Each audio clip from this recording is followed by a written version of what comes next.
የሻዕቢያ ድንበር መጣስና ወደ ኢትዮጵያ ክልል መግባት እንዳይታወቅ ለመሸፈን ጥንቃቄ ተደርጎ የተጫነ የጦር መሳሪያ መሆኑን የሚናገሩ ምንጮች በበኩላቸው የሻዕቢያ ጦር መኮንኖች አብረው ተሳፍረው እንደነበር ማስረጃ አድርገው አቅርበውታል። ልዩ መለያ ኮድ የሌለው ነባሩ የእጅ በእጅ ሽያጭ ደረሰኝ ከነገ ጥር 1 ቀን 2018 ዓ.ም ጀምሮ ስራ ላይ እንደማይውል የገቢዎች ሚኒስቴር አስታወቀ። የቻይናው የውጭ ጉዳይ ሚኒስትር በሶማሊያ ቆይታቸው የሀርጌሳን ጉዳይ አነስተው እንደሚወያዩና ሁሉን አቀፍ ድጋፍን የተመለከተ ሀሳብ ያነሳሉ ተብሎ የሚጠበቅ ከመሆኑ ባለፈ እስራኤል ለሀርጌሳ የሰጠችውን እውቅና እንድታነሳና ካላነሳች ግን ለታይዋን እውቅና ሰጣለሁ ያልሽው የአፍ ወለምታ ነው፣ ለታይዋን እውቅና ብትሰጪ እስራኤል ምን ትጎዳለች ብለው ምክር ቤት ይሰጧት ይሆናል ተብሎ ተገምቷል።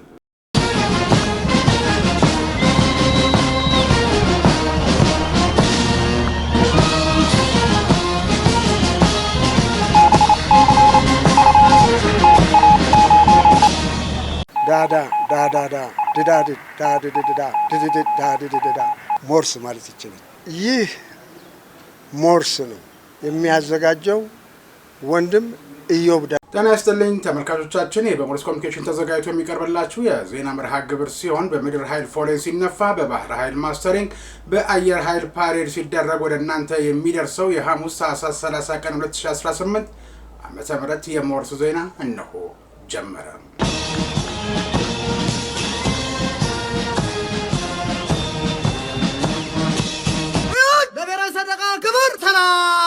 የተወረዳችሁ ቤተሰቦቻችን እስከ ዛሬ ላደረጋችሁልን ድጋፍና እገዛ እናመሰግናለን። አሁንም አዳዲስ ቤተሰብ እንድናፈራ እገዛችሁና ድጋፋችሁ አይለን። ላይክ፣ ሰብስክራይብ፣ ሼር ማድረጋችሁን ላስታውሳችሁና በሞርስ የበላይ ጠባቂ ክትትል ወደ ተዘጋጀው ቀዳሚ ዜና ልለፍም።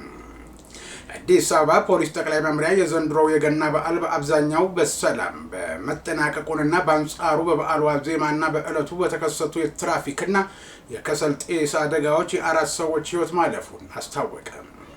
የአዲስ አበባ ፖሊስ ጠቅላይ መምሪያ የሕዝብ ግንኙነት ዳይሬክተር ኮማንደር ማርቆስ የአደጋውን ዝርዝር በተመለከተ እንደተናገሩት በበዓሉ ዋዜማ በአቃቂ ቃሊቲ ክፍለ ከተማ እንዲሁም በበዓሉ ዕለት በቦሌ ክፍለ ከተማ ወረዳ 3 በደረሱ 2 የትራፊክ አደጋዎች የ2 ሰዎች ሕይወት ሲያልፍ በተመሳሳይ ሁኔታ በየካና በአዲስ ከተማ ክፍለ ከተሞች የተከሰተ የከሰል ጭስ አደጋ የሌሎች 2 ሰዎች ሕይወት ማለፉን አመልክተዋል። ከጸጥታና ደህንነት አንጻር ለሶስተኛ ጊዜ የተካሄደውን የአእላፋት ዝማሬን ጨምሮ ህዝቡ በዓሉን በአደባባይ በሰላም አክብሮ እንዲመለስ የጸጥታ አካላት በንቃት ተሰማርተው እንደነበር ያስታወሱት ኮማንደር ማርቆስ በበዓሉ ወቅት ከተለመዱት የስርቆትና የማጭበርበር ድርጊቶች ውጭ የተፈጸመ ከባድ ወንጀል አለመኖሩን አክለው ገልጸዋል።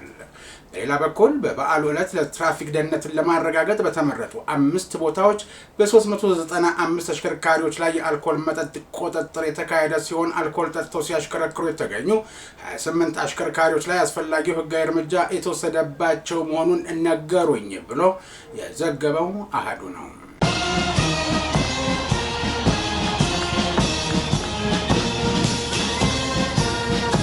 የኢትዮጵያ አየር ኃይል 9ኛ ዓመት ክብረ በዓሉን በተከታታይ ቀናት ያከብራል። በኢትዮጵያ አየር ኃይል የነጻነትና የአንድነት ምልክት በሚል ዋና መሪ ቃል ከጥር 15 እስከ ጥር 19 ባሉት ተከታታይ ቀናት የሚያከብር ሲሆን በበዓሉ ላይ የተለያዩ ሁነቶች ይጠበቃሉ። የአንበሶቹ ሰማይ ኢትዮጵያ በሚል መሪ ቃል የጥቁር አንበሳ የአየር ላይ ትርኢት 2026፣ አቪዬሽን ኤክስፖ 2026፣ የአፍሪካ አየር ኃይሎች ፎረም 2026 የጋራ ስራዎችን አጠናክረን የተረጋጋ ዓለም እንገንባ፣ ሀገርን በማገልገል የሚገኝ ክብርን መዘከር በተሰኙ ሀሳቦች ጀግናው የኢትዮጵያ አየር ኃይል 9ኛ ዓመት የምስረታ ቀኑን ሲያከብር ከላይ በተጠቀሱት የበዓል አከባበር ስነ ስርዓቶች ላይ ለመታደም ለሚፈልግ የህብረተሰብ ክፍል ክፍት ተደርጓል። የመግቢያ ቲኬቶችም ተዘጋጅተዋል። ቲኬቱ በአዲስ አበባ ከተማ፣ በአዳማ፣ በቢሾፍቱና በኦንላይን አማራጮች በመሸጥ ላይ ይገኛል።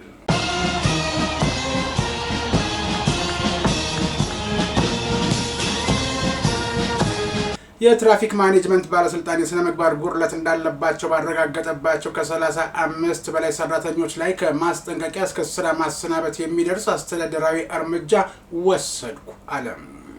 የባለስልጣኑ ምክትል ዋና ዳይሬክተር አቶ አማረ ታረቀኝ እንደገለጹት ይህ እርምጃ የተወሰደው ባለፉት 6 ወራት ውስጥ በተደረገ ክትትል የስነ ምግባር ችግር እንዳለባቸው በዝርዝር በተረጋገጠ ሰራተኞች ላይ ነው። ባለስልጣኑ የተቋቋመው በዋናነት የትራፊክ አደጋን ለመቀነስና የትራፊክ እንቅስቃሴን ለማሳለጥ እንጂ ገቢ ለመሰብሰብ አቅዶ እንደማይንቀሳቀስ ምክትል ዋና ዳይሬክተሩ በአጽንኦት ተናግረዋል። አክለውም ደንብ ተላልፎ በሚገኙ አሽከርካሪዎች ላይ አስፈላጊው የህግ እርምጃ የመውሰድ ስራ ተጠናክሮ መቀጠሉን የጠቆሙ ሲሆን ተቋሙ ከአሰራር ማሻሻያ ጎን ለጎን የተማሪዎችን ደህንነት ለመጠበቅ ልዩ ትኩረት ሰጥቶ እየሰራ እንደሚገኝ ጨምረው ነግረውኛል ያለው አሃዱ ነው።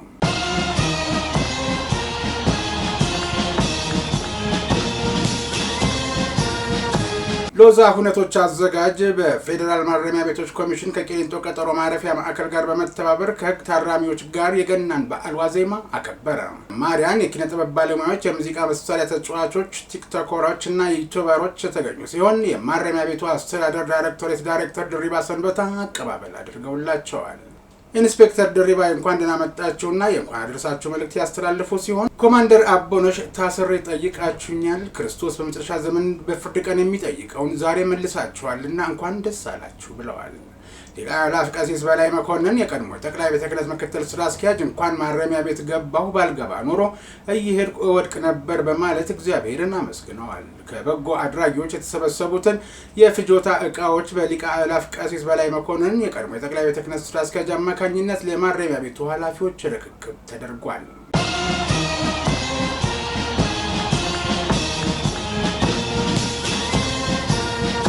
የአማራ መልሶ ማቋቋምና ልማት ድርጅት የሰብአዊ ድጋፍ አሰጣጥ መርሆችን ስለማክበር በሚል ጥሪ አቀረበ።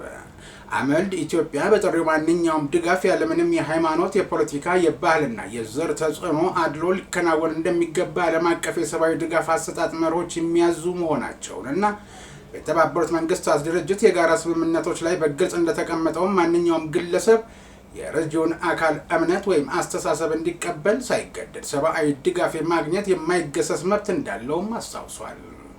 ሆኖም ግን አለ አመልድ ኢትዮጵያ፣ ሆኖም ግን በአንዳንድ የአማራ ክልል አካባቢዎች የሰብአዊ ድጋፍ አሰጣጥ መርህን የሚጥሱ ተግባራት እየታዩ ይገኛሉ። የሰዎችን ሰብአዊ ክብር፣ እምነትና ሞራል ባልጠበቀ መልኩ ድጋፍን የእምነት ማራመጃና ማስፋፊያ መሳሪያ በማድረግ ተረጂዎችን ለተጽዕኖ የመዳረግ ሁኔታዎች መስተዋላቸውን እጅግ አሳሳቢ ሆኗል ብሏል። ድርጊቱም በሰብአዊ ድጋፍ ስራ ላይ የተሰማሩ ድርጅቶችን መልካም ስም ከማጉደፉን ባለፈ የተረጂዎችን ሞራል እና ሰብአዊ ክብር የሚነካ እንደሆነ አስታውቋል። አመልድ ኢትዮጵያ በኢትዮጵያ በተለይም በአማራ ክልል ረጅም ዓመታት በሰብአዊ እርዳታና በልማት ስራዎች ላይ በንቃት የተሳተፈ ድርጅት እንደመሆኑ የሰብአዊ ድጋፍን ለእምነት መቀየሪያነት መጠቀም ከዓለም አቀፍና ከአገር አቀፍ የበጎ አድራጎት መርሆች ያፈነገጠ መሆኑን በጽኑ ያምናል ብሏል። የወገኖቻችንን ችግር እንዳጋጣሚ በመጠቀም የሚፈጸሙ ማናቸውንም በሰብአዊ ድጋፍ ስም የተረጂዎችን ክብር መንካት፣ እምነት የማስቀየር ጥረትንና የሞራል ግድፈቶችን በጽኑ ያወግዛል። በመሆኑም በአማራ ክልል ያለውን ከፍተኛ የሰብአዊ ድጋፍ ፍላጎት ከግምት ውስጥ በማስገባት በስራው ላይ የተሰማራቸው የሲቪል ማህበረሰብ ድርጅቶች በሙሉ የሰብአዊ ድጋፍ አሰጣጥ መርሆችን በማክበርና በማስከበር ድጋፍ የሚሹ ወገኖቻችንን እምነት፣ ባህል፣ ክብርና ሞራል በጠበቀ መልኩ የተረጂዎችን ነፃነትና ምርጫ አደጋ ላይ የሚጥሉ አሰራሮችን እንድትከላከሉ ጥሪያችንን እናቀርባለን ሲል አመልድ ኢትዮጵያ ገልጿል።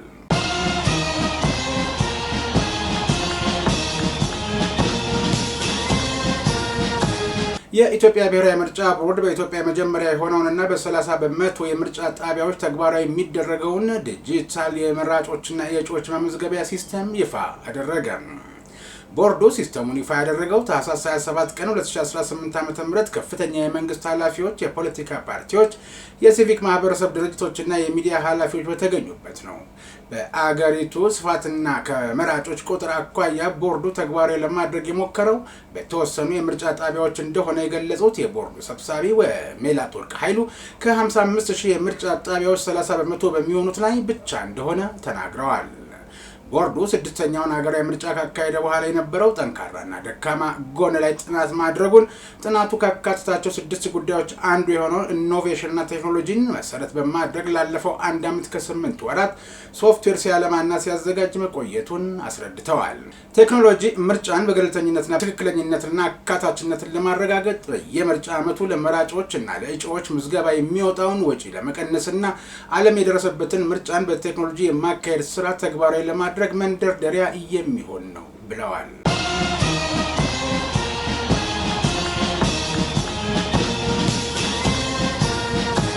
ልዩ መለያ ኮድ የሌለው ነባሩ የእጅ በእጅ ሽያጭ ደረሰኝ ከነገ ጥር 1 ቀን 2018 ዓ.ም ጀምሮ ስራ ላይ እንደማይውል ገቢዎች ሚኒስቴር እወቁልኝ ብሏል። ሚኒስቴሩ የታክስ ማጭበርበርን ለመከላከል ልዩ መለያ ኮድ ወይም QR ኮድ ያለበት የማኑዋል ደረሰኝ ከባለፈው ዓመት ታህሳስ ወር ጀምሮ ወደ ስራ ገብቷል ሲል አስታውሶ ነባሩ የእጅ በእጅ ሽያጭ ደረሰኝም ከነገ ጀምሮ ስራ ላይ አይውልም ብሏል። በዚህ መሰረት ከነገ ጀምሮ ሙሉ በሙሉ ልዩ መለያ ኮድ ያለበት የማኑዋል ደረሰኝ ብቻ አገልግሎት ላይ እንደሚውል ያመለከተው ሚኒስቴሩ የህትመት ጥያቄ አቅርቦ የታተመላቸውን ደረሰኝ ያልወሰዱ ግብር ከፋዮች ደግሞ በሚከፍሉበት ቅርንጫፍ ጽሕፈት ቤት ወይም በየታክስ ማዕከላቸው በመገኘት ደረሰኞቻቸውን እንዲረከቡ አሳስቧል። በተመሳሳይ ግብር ከፋዮች እጃቸው ላይ የሚገኘውን የቀድሞ ደረሰኝ ለየታክስ ማዕከሎቻቸው በመመለስ የመልቀቂያ ሰነድ መውሰድ አለባቸው ሲል ሚኒስቴሩ አሳስቧል።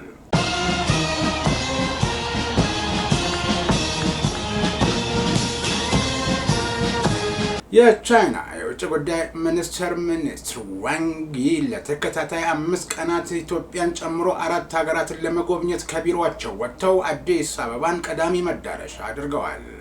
ሶማሊያ፣ ታንዛኒያ እና ሌሶቶ ከኢትዮጵያ ባሻገር በውጭ ጉዳይ ሚኒስትሩ ጉብኝት የተካተቱ የአፍሪካ ሀገራት ሲሆኑ ዋንግ ይ በአፍሪካ ህብረት ዋና መስሪያ ቤት በሚዘጋጀው የቻይና አፍሪካ የህዝብ ለህዝብ መድረክ ላይ እንደሚታደሙ ይጠበቃል። የቻይና ኮሚኒስት ፓርቲ ማዕከላዊ ኮሚቴ አባልና የውጭ ጉዳይ ሚኒስትር ዋንግ ይ በኢትዮጵያ በሚኖራቸው የስራ ጉብኝት ከጠቅላይ ሚኒስትር ዶክተር አብይ አህመድ ጋር ተገናኝተው መክረዋል። ኢትዮጵያና ቻይና ለ10 ዓመታት የዘለቀ ጠንካራ ግንኙነት አላቸው። ይህ ግንኙነት በቅርቡ ወደ በሁኔታዎች የማይለወጥ የስትራቴጂክ ትብብር አድጓል። ዛሬ የቻይና ውጭ ጉዳይ ሚኒስትር ዋንግ ይን ተቀብዬ በጽናት በሚጓዘው የኢትዮጵያና ቻይና የመንግስትና ህዝብ ግንኙነት ላይ ተነጋግረናል። በተለያዩ የልማት ትብብር ርዕሰ ጉዳዮችን ለማከናወን ያለንን ጽኑ አቋም በማስቀጠል ላይ ውይይት አድርገናል።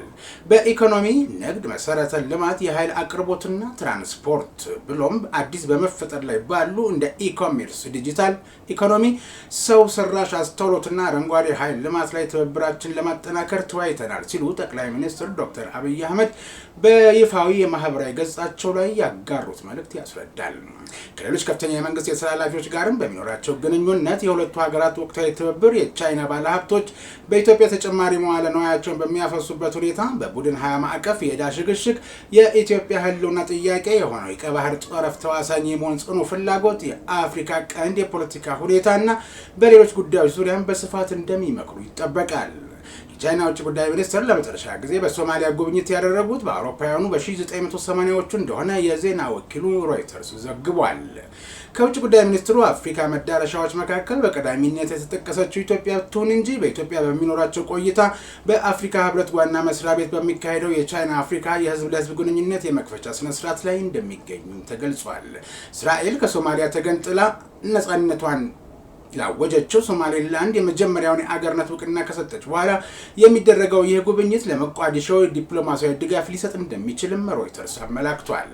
የእስራኤል ለሶማሌላንድ እውቅና ከሰጠች በኋላ ለሶማሊያ ያላትን ድጋፍ በድጋሚ ያረጋገጠችው ቤጂንግ በኤደን ባህረ ሰላጤ ዙሪያ ተጽዕኖዋን ለማጠናከር ትሻለች። ይህ ቀጣና ወደ ቀይ ባህር መግቢያ ከመሆኑም በላይ በስዊዝ ካናል በኩል ወደ አውሮፓ ገበያ ለሚጓዘው የቻይና ንግድ ወሳኝ መተላለፊያ መስመር ነው።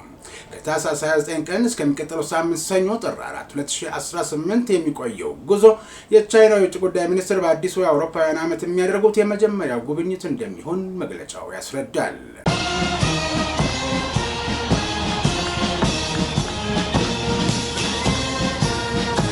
ትግራይን የጦርነት ቀጣና ለማድረግ ህወሓት የሚያደርገውን ጥረት ወደ መጨረሻው ምዕራፍ እየደረሰ ይመስላል ሲሉ ታዛቢዎች በመናገር ላይ ናቸው። በታህሳስ ወር መገባደጃ የቀድሞ የህወሓት ቡድን ወደ አስመራ ስምሪት ሰጥቷቸው የነበሩት ከባድ ካሚዮኖች የጦር መሳሪያ ጭነው መመለሳቸውንና የጦር መሳሪያው ከራሱ ታጣቂዎች ባሻገር ሻዕቢያ ከአልቡርሃን የመለሳቸው ወታደሮቹ ባዶ እጃቸውን በመውጣታቸው እንዲደርሱለት የተላኩ መሆናቸውን ምንጮች ይናገራሉ።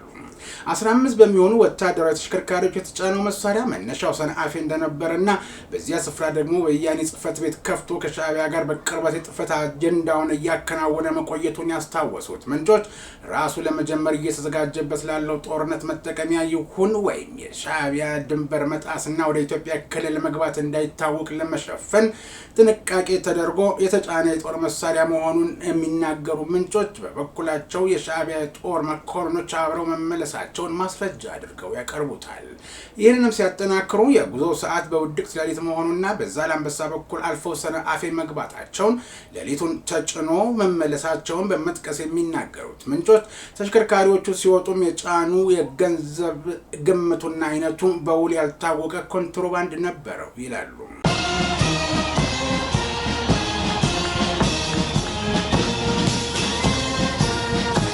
የተወደዳችሁ ቤተሰቦቻችን ላይክ፣ ሰብስክራይብ፣ ሼር ማድረጋችሁን አትርሱ። አሁን ወደ ውጭ ዜና አልፋለሁ። ካይሮ ግብጽ ሶማሊያ ላይ ሊሰነዘር የሚችል ማንኛውንም ጥቃት እንደምትቃወም በድጋሚ ገለጸች። የግብጽ የውጭ ጉዳይ ሚኒስቴር ባወጣው መግለጫ ግብጽ የሶማሊያን ሉዓላዊነትና የግዛት አንድነትን ለማስከበር ያላትን ቁርጠኝነት አመላክታበታለች። ሶማሊያ ላይ የሚሰነዘር ማንኛውም አይነት ወታደራዊ ሆነ ዲፕሎማሲያዊ ጥቃትን እንደምትቃወም ያስታወቀችው ካይሮ ሶማሊያ በራሷ ግዛትና ሀብት ላይ ያላትን ሙሉ መብት እንደምትደግፍና የአገሪቱን አንድነት የሚሸረሽሩ ማናቸውንም ስምምነቶች እንደማትቀበል አረጋግጣለች። የሶማሊያ አለመረጋጋት ለአፍሪካ ቀንድና ለቀይ ባህር ቀጣና ሰላም ከፍተኛ ስጋት እንደሚፈጥር በመግለጽ ሁሉም አካላት ዓለም አቀፍ ሕግጋትን እንዲያከብሩ ጥሪ አቅርባለች። ግብጽ ይህንን ከፉከራ ያልተናነሰ መግለጫ ስትሰጥ የሶማሊያን አለመረጋጋት ማን እንደፈለገና ማን ላይ እንደየዛተች እንደሆነ እንዳይታወቅባት ስም አልጠቀሰችም። የሀገሪቱን አንድነት የሚሸረሽሩ ያለችው ግን ምናልባት ለሀርጌሳ እስራኤል የሰጠችውን እውቅና ይመለከት እንደሆነ እስራኤልንም ስም ጠርታ ስታስፈራራ አልታየችም። ለማንኛውም በባዶ ሜዳ ፉከራዋና ጫጫቷን አሰምታለች።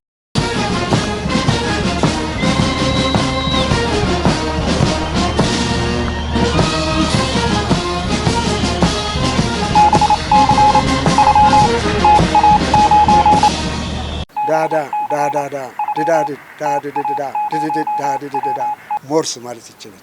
ይህ ሞርስ ነው የሚያዘጋጀው ወንድም ኢዮብ። የተወደዳችሁ ቤተሰቦቻችን እስከዛሬ ላደረጋችሁልን ድጋፍ ምስጋናችን ይድረሳችሁ። በምድር ኃይል ፎሌን ሲነፋ፣ በባህር ኃይል ማስተሪንግ፣ በአየር ኃይል ፓሬድ ሲደረግ ወደ እናንተ እንዲደርስ በሞርስ የበላይ ጠባቂ የተዘጋጀውን የሐሙስ ታህሳስ 30 ቀን 2018 ዓ.ም የሞርስ ዜና የእስካሁኑ ነበር። ከሞርስ የበላይ ጠባቂ ጋር እኔ ኢዮብ ደመቀ ዜናውን ወደ እናንተ አደረስኩ። በቀጣይ የሞርስ ዜና ጠብቃችኋለሁ። እስከዛው ድረስ ጤና ይስጥልኝ።